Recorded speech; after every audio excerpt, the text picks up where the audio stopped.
जम्मू कश्मीर के डोडा में आतंकियों से लोहा लेते हुए कैप्टन ब्रजेश थापा समेत 4 जवान शहीद हो गए। आतंकियों की मूवमेंट का पता चलने पर सोमवार की रात जवानों ने सर्च ऑपरेशन चलाया था। इसी दौरान आतंकियों ने फायरिंग कर दी।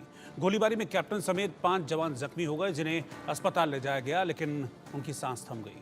जवानों की शहादत पर एक और देश में गुस्सा है, तो दूसरी ओर सेना ने आतंकियों के खिलाफ अपने ऑपरेशन को और तेज कर दिया है।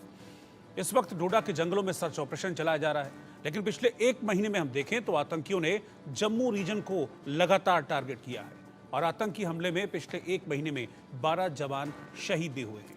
हालांकि अब सवाल है कि घाटी में आतंकियों की मदद कौन कर रहा है और आतंक का इलाज क्या सिर्फ सर्जिकल स्ट्राइक ही है?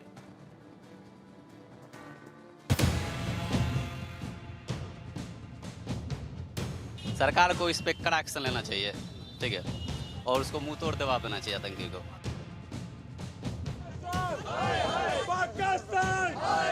जो बार बार ये जो आतंकी हमले हो रहे हैं, इस हमले का एक मुंहतोड़ जवाब एक बार फिर से भारतीय सेना हमला करे और उनको मुंहतोड़ जवाब दे।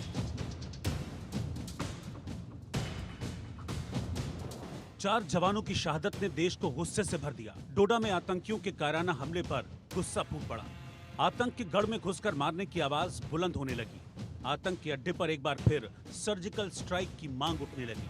दहशतगर्द बचेंगे नहीं, आपने देखा है पहले भी और आगे भी उनकी दुर्गति यही हो। देश जवानों की शहादत का बदला मांग रहा है और इस बीच घाटी में सेना ने आतंकियों को मिट्टी में मिलाने का एक्शन प्लान बना लिया। आतंक के सफाए के लिए सबसे बड़ा ऑपरेशन शुरू हो गया। डोडा के इन जंगलों में जमीन और आसमान दोनों जगहों से उन आतंकियों की तलाश तेज हो गई, जिन्होंने घात लगाकर देश के वीर जवानों पर कायराना हमला किया था। 4 सेना के जवान जो है वो शहीद हो चुके थे। उसके बाद से लगातार इलाके को घेर कर तलाशी अभियान जो है वो चलाया जा रहा है। ऑपरेशन लगातार चल रहा है। दरअसल डोडा जिले में पिछले 1 महीने में लगभग 7 से 8 आतंकी वारदातें हुई हैं, जिसमें 3 आतंकी मारे भी गए थे 26 जून को। मगर उससे पहले आतंकियों द्वारा सुरक्षा बलों को निशाना बनाने के प्रयास जो है वो कई बार किए, जिसे बार बार सुरक्षा बलों ने विफल किया। मगर बीती रात जो है हुई इस मुठभेड़ में सेना के 4 जवानों की शहादत हुई है। अब पूरे इलाके में जो है ऑपरेशन चलाया जा रहा है। सेना डोडा के इस जंगल का चप्पा चप्पा खंगाल रही है, छिपकर बिल में बैठे आतंकियों का पता लगा रही है। लेकिन सेना के ऑपरेशन के बीच शहादत पर सियासत गर्मा उठी। जम्मू में लगातार आतंकी हमले और जवानों की शहादत पर पीडीपी चीफ महबूबा मुफ्ती ने सरकार की नीतियों को सवालों के कटघरे में खड़ा कर दिया। मुल्क से जवान आते हैं अपनी ड्यूटी करने के लिए, वो यहाँ से ताबूत में वापस चले जाते हैं, और इसका रिस्पॉन्सिबल कौन है? अगर आप कहते हैं मिलिटेंसी खत्म हुई है, तो जम्मू ये क्या हो रहा है? ये जम्मू में इतने लोग क्यों मारे जाते हैं? मुझे लगता है कि ये इसका नोटिस होम मिनिस्टर को लेना चाहिए, इसका नोटिस डिफेंस मिनिस्टर को लेना चाहिए। महबूबा मुफ्ती के साथ ही कांग्रेस ने भी जम्मू कश्मीर में आतंकी हमलों को लेकर सरकार पर सवाल दागने शुरू किए।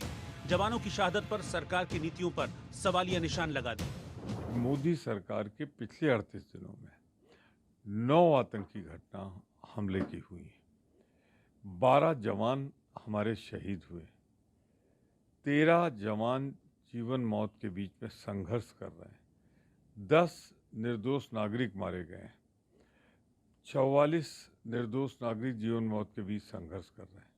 और सबसे बड़ी चिंताजनक बात है कि जो घाटियों में हुआ करता था आतंकी हमला, अब वो जम्मू में दस्तक दे रहा है।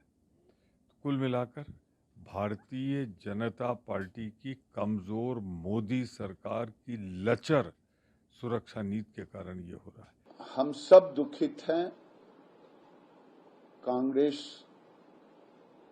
कभी सेना के शौर्य पर प्रश्न चिन्ह खड़ा करते हैं, लेकिन आज अगर हमारे जवान शहीद हुए हैं तो हम सब दुखित हैं। लेकिन दहशतगर्द बचेंगे नहीं, आपने देखा है। सरकार का संदेश साफ है कि आतंकी बचेंगे नहीं, बिल से निकालकर उन्हें मारा जाएगा।